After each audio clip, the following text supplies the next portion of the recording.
Hello everyone, आप सब कैसे हैं? मैं उम्मीद करता हूं कि बहुत अच्छे होंगे और अपनी पढ़ाई को बहुत अच्छे से कर रहे होंगे। मैं आकाश कुमार बढ़ाना आईसीटी वर्चुअल क्लासरूम में आपका बहुत बहुत स्वागत करता हूं। मेरे प्यारे बच्चों, जैसे आपको पता है मेरे प्यारे बच्चों, बेसिकली हमारी आपका जो मेरे प्यारे बच्चों 6 क्लास है और 6 क्लास के अंतर्गत मेरे प्यारे बच्चों हम लोग आपका अपना हम देख रहे थे ग्रामीण क्षेत्र में आजीविका हम लोग पढ़ रहे थे। चैप्टर नंबर जो 8 है वो हमारा चल रहा था, ग्रामीण क्षेत्र में आजीविका। इसको हम लोग देख चुके थे।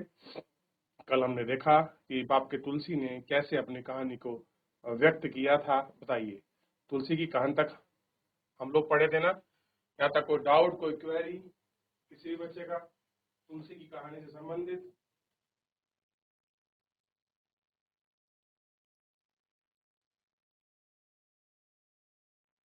देख लीजिए एक बार,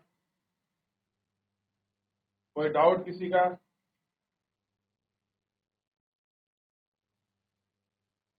चलिए आगे बढ़े।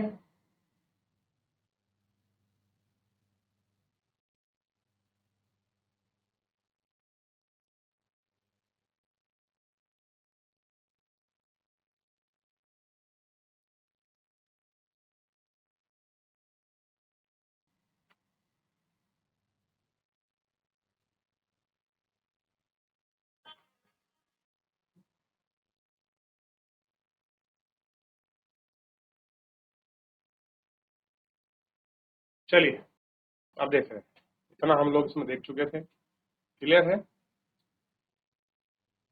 अब तुलसी की कहानी को थोड़ा सा आगे कंटिन्यू करते हैं और कहानी को पढ़कर क्या चीजें क्लियर होती हैं। कह रहे हैं कि हमारी दो बेटी हमारे जीवन में खुशी हैं, दोनों स्कूल जाती हैं। कह रहे दो बेटी हैं हमारी और हमारे जीवन की सबसे बड़ी खुशी यही है कि हमारे पास दो बच्चे हैं और दोनों क्या करते हैं, स्कूल जाते हैं।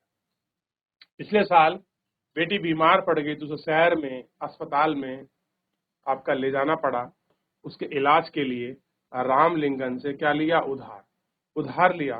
उधार को चुकाने के लिए उसे अपनी गाय को बेचनी पड़ी। सोचिए, देखिए स्थिति क्या थी। जो रामलिंगम से अपनी बेटी को इलाज कराने के लिए जो पैसा लिया था तुलसी ने, उस पैसा चुकाने के लिए क्या करना पड़ा उसको, अपनी गाय को बेचना पड़ा, तब वो पैसा चुका पाती। ठीक, तो स्थिति कैसी है? ठीक, ऐसी स्थिति हमको मिली देखने के लिए। ठीक, जैसे ही तुलसी अपनी कहानी, क्या कह रहे हैं, जैसे ही आपने तुलसी की कहानी में पढ़ा है कि ग्रामीण इलाकों में गरीब परिवार बहुत सारा समय पानी और जलावन की लकड़ी लाने के लिए, जानवर चराने के लिए बिताता है। पानी उनको बाहर से लाना पड़ता है, लकड़ी बाहर से लानी पड़ती है, जानवर चराते हैं। ये काफी लंबा समय उनका खर्च होता है।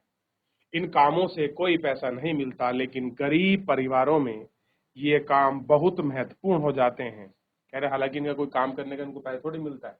अब वो अपने लिए पानी लेके आ रहे हैं, अपने लिए लकड़ी वगैरह लेके आ रहे हैं, कैसे वो पैसा थोड़ी मिलता है।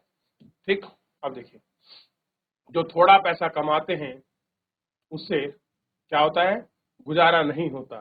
कह रहे जो आपका पैसा कमा रहे हैं वो पैसा कम है और कम होने की वजह से जो उनका गुजारा होना चाहिए, जो उनका जीवन यापन चलना चाहिए, वो उनका नहीं होता।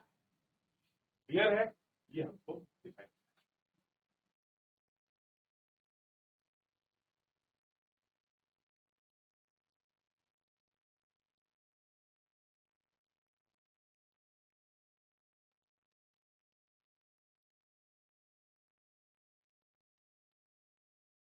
चलिए, हमारे देश के ग्रामीण परिवार को करीब 40% खेतिहार मजदूर हैं। कुछ के पास जमीन के छोटे टुकड़े हैं, बाकी तुलसी की तरह आपका भूमिहीन है।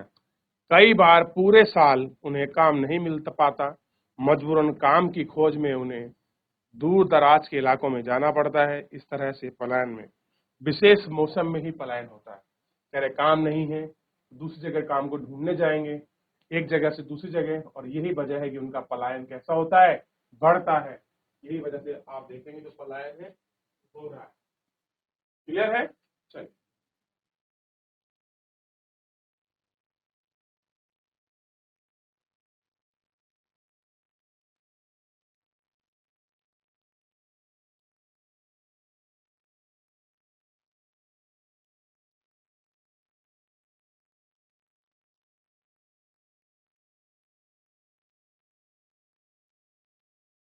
चलिए आगे बढ़े। देख लिया। अब आपने इस तरह देखा कि अब उनको विशेष मौसम में किसी न किसी जगह जाकर काम करना पड़ता है अपनी आजीविका चलाने के लिए या अपनी आजीविका सुनिश्चित करने के लिए। ऐसी कहानी है शेखर की।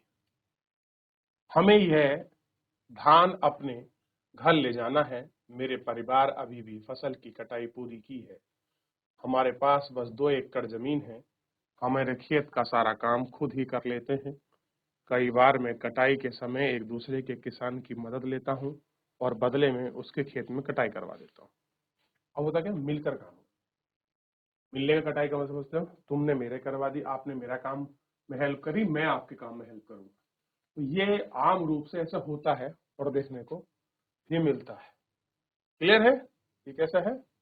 ये हमें आम रूप में देखने के लिए मिल जाता है। क्लियर है? व्यापारी मुझे उधार पर बीज और खाद देता है। व्यापारी क्या करता है, मुझे उधार पर बीज और खाद देता है। चुकाने के लिए मुझे थोड़ा दामों पर उसे धान बेचना पड़ता है। बाजार बेचूंगा तो ज्यादा पैसा मिल जाएगा, लेकिन मुझे उधार चुकाना है। व्यापारियों ने किसान को याद दिलाने के लिए अपना एजेंडा भेजा है।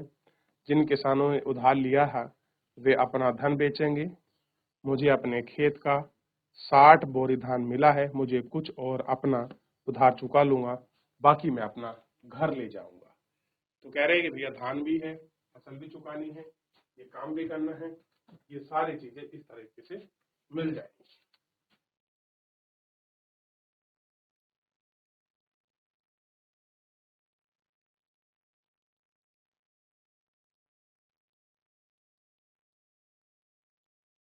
तो आपने देखा किस तरह से ग्रामीण व्यवस्था है जो आपकी चलती है। क्लियर है?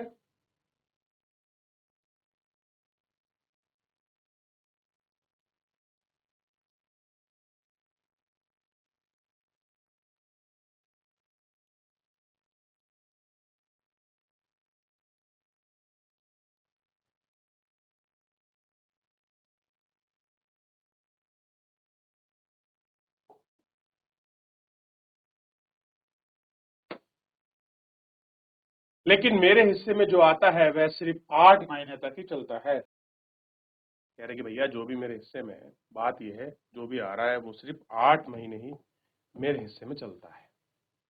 कितना चलता है? 8 महीने ही मेरे हिस्से में चलता है।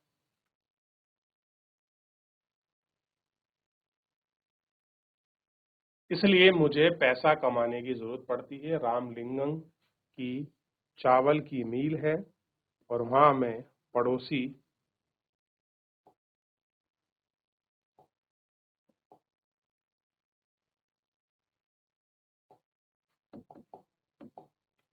पड़ोसी गांव के किसानों से धान इकट्ठा करके उसकी मदद करता हूँ और हमारे पास एक संकर गाय है जो दूध हमें यह सहकारी समिति में बेच देते हैं।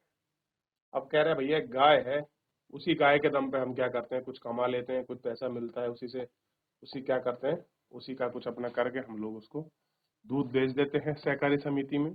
इससे रोज के खर्चे के लिए थोड़ा सा पैसा मिल जाता है। तो किसका मिल रहा है?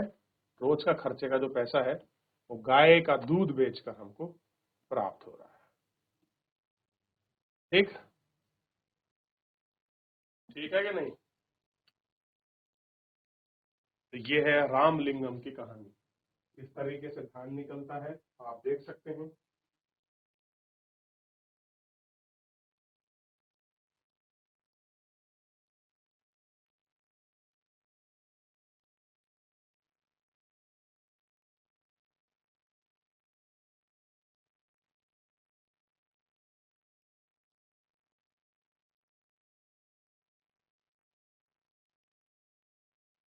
चलिए आगे बढ़ रहे हैं।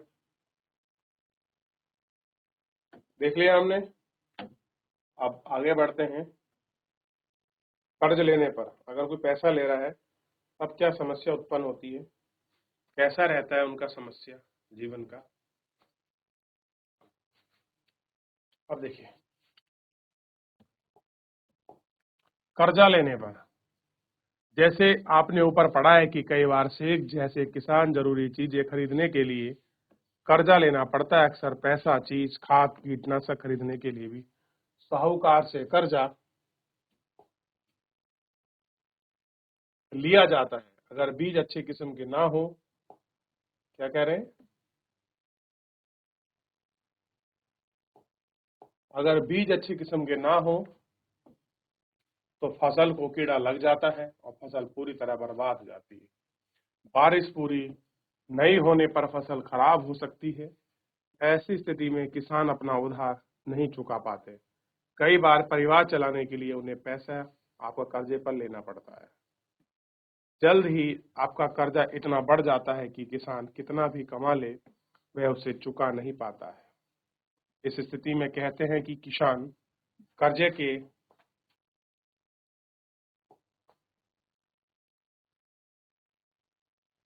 चुका नहीं पाता है। इस स्थिति में कहते हैं कि किसान कर्जा तले दब गया है। पिछले कुछ सालों में किसानों का विवाद मुख्य रूप से बन गया है। कई क्षेत्रों में किसान कर्जे के बोझ में दबकर आत्महत्या कर रहे हैं। कैसे कर रहे हैं? उसमें दबकर आत्महत्या कर रहे हैं। ठीक, तो ये हमको देखना है कि आत्महत्या भी हो रही है। तो ये सारी चीजें जो है हमको हमारे सामने बड़े अलग रूप में देखने के लिए मिलती है। क्लियर है?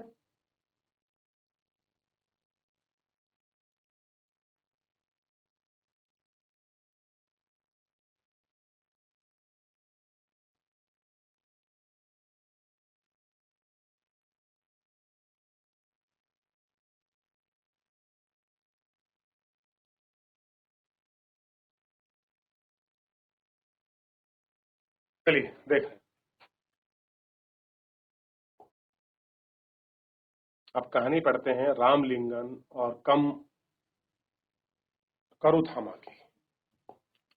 रामलिंगन और करुथामा जमीन के अलावा रामलिंगम के परिवार में के पास एक चावल की मिल है और बीज वहाँ कीटनाशक बचाने के लिए एक दुकान है। चावल की मिल उन्हें कुछ अपना पैसा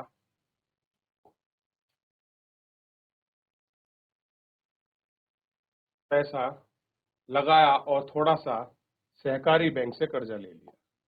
कह रहे कुछ पैसा लगाया है और थोड़ा सहकारी बैंक से कर्जा लिया है।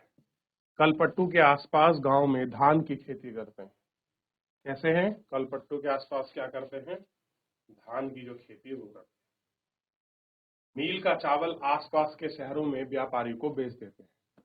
तो चावल है मील का, जो व्यापारी हैं वो उनको आपका क्या होता है, बेच दिया जाता है। ठीक, इससे उनकी अच्छी खासी कमाई हो जाती है।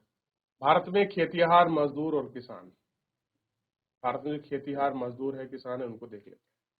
कलपट्टू गांव के तुलसी की तरह ही खेतिहर, शेख की तरह ही छोटे किसान हैं।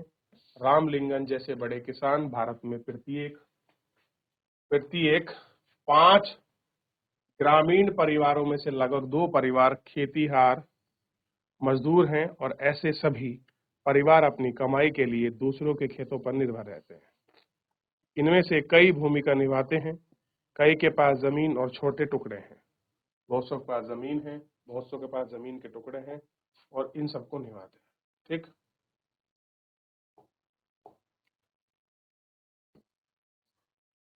शेख जैसे छोटे किसान तो उनकी जरूरतों के हिसाब से खेतों में बहुत छोटे हैं। भारत में 80% किसान हालत में है। केवल 20% किसान ही रामलिंगम जैसे बड़े किसानों की श्रेणी में आते हैं। किसान का अधिकार जमीन पर है। कह रहे जो किसान है उसका अधिकार किस पर है? आपका जमीन पर है।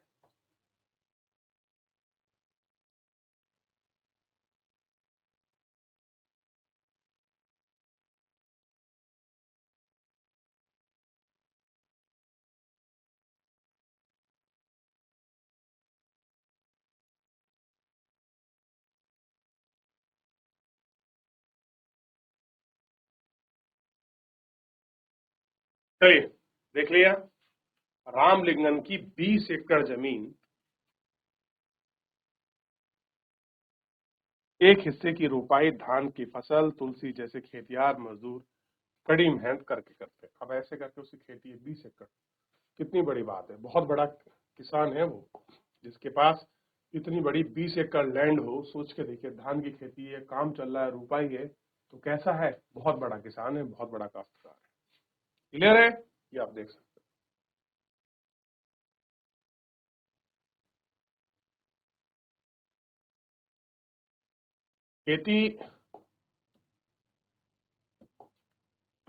खेती करते में उसकी उपज बहुत बड़े भाग पर बाजार में बेचे हैं, और कई किसान अन्य काम धंधे शुरू कर दिए हैं, जैसे दुकान चलाना, सूद यानी कि ब्याज पर पैसा देना, छोटी छोटी फैक्ट्री चलाना। ये सारी चीजें उन्होंने शुरू कर दी, जिससे उनका काम आपका चल रहा है। कैसे हो रहा है, जिससे जो उनका काम है वो आपका चल रहा है, और बहुत बढ़िया लेवल पर वो चीजें होती हैं। हमने वहाँ कलपट्टू में होने वाली खेती के बारे में पढ़ा है। अरे भैया, जो आपके कलपट्टू में जो आपकी खेती हो रही है, खेती के बारे में पढ़ा है। ग्रामीण क्षेत्रों में खेती के साथ साथ लोग जंगल की उपज और पशु आदि पर निर्भर रहते हैं। उदाहरण के लिए मध्य भारत के कुछ गांवों में खेती और जंगल की उपज दोनों ही आजीविका के महत्वपूर्ण साधन है। महुआ बोने, तेंदुए के पत्ते इकट्ठा करने, शहद निकालने, व्यापार जैसी चीजों को अतिरिक्त आय की मदद करते हैं। इसी तरह सहकारी समिति के पास शहर के लोगों को दूध बेचने के लिए आजीविका कमाने का मुख्य साधन है। जो शहर के पास होते हैं वो क्या करते हैं, गाय भैंसों का जो है दूध बेचते हैं।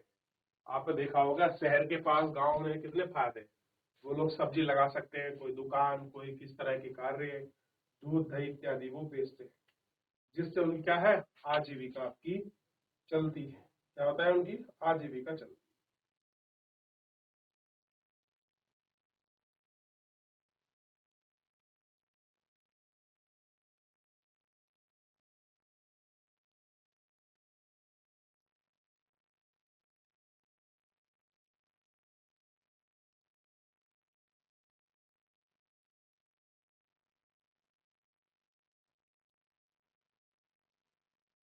चलिए आगे बढ़े।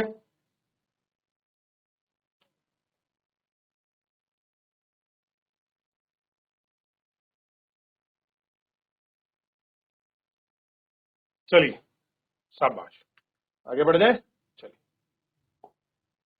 समुद्र तट इलाकों में हम देखते हैं कि पूरा गांव मछली पकड़ने में लगा हुआ है। कह रहे जहां पर कोस्टल एरिया होते हैं वहां के लोग क्या करते हैं, पूरा गांव मछली पकड़ने में लगे होते हैं। अरुणा और परवीन के जीवन के बारे में पढ़कर मछली पकड़ने के परिवार के बारे में थोड़ा सा जानेंगे। और परिवार कलपट्टम में अपने पलपेटू के नाम से आपके रह रहे हैं। जो परिवार आपका रह रहा है, कैसे वो अपनी आजीविका चला रहा है, इसके विषय में हम जानेंगे कि कैसे वो अपना जीवन चलाते हैं। अच्छा, एक चीज बताइए, आपके यहाँ सीढ़ी नुमा खेत होते हैं ना।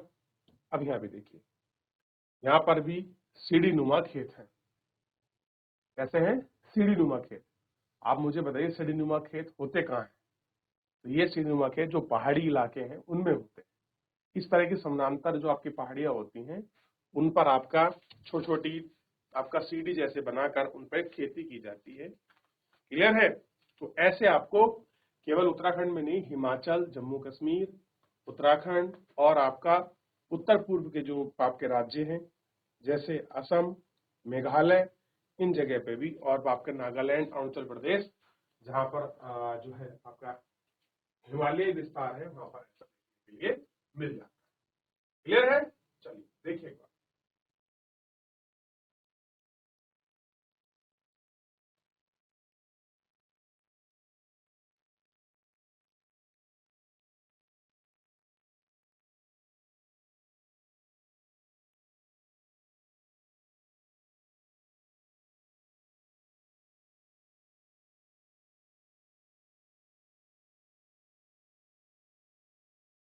चलिए देख लिया, नागालैंड की सिटी, यह एक गांव है जिसकी चिमाजी है। नागालैंड के फीके जिले हैं। इस गांव में रहने वाले लोग चकमा संघ समुदाय के हैं। सीढ़ीनुमा खेती करते हैं। इसका मतलब है कि पहाड़ी टिकाऊ जमीन छोटे सपाट टुकड़ों में बांटा जाता है। जमीन को सीढ़ी का रूप बदल दिया जाता है। प्रत्येक टुकड़ों किनारे ऊपर उठा दिए जाते हैं जिससे पानी भर रहा है और चावल की खेती के लिए अच्छा है। झिंगी के लोगों के पास अपनी खेती है और अपनी खेत इकट्ठा करने के लिए काम करते हैं। वे 6 से 8 लोगों का एक समूह बनाते हैं। वे इकट्ठा मिलकर पहाड़ के एक हिस्से में घास और तवा का काम खत्म हो जाता है और सारे समूह बैठकर कई दिनों तक चलते हैं और उनका काम करते हैं। तो इस तरीके से ये सारी चीजें होती हैं, ठीक है, और आप इनको देख सकते हैं। ठीक,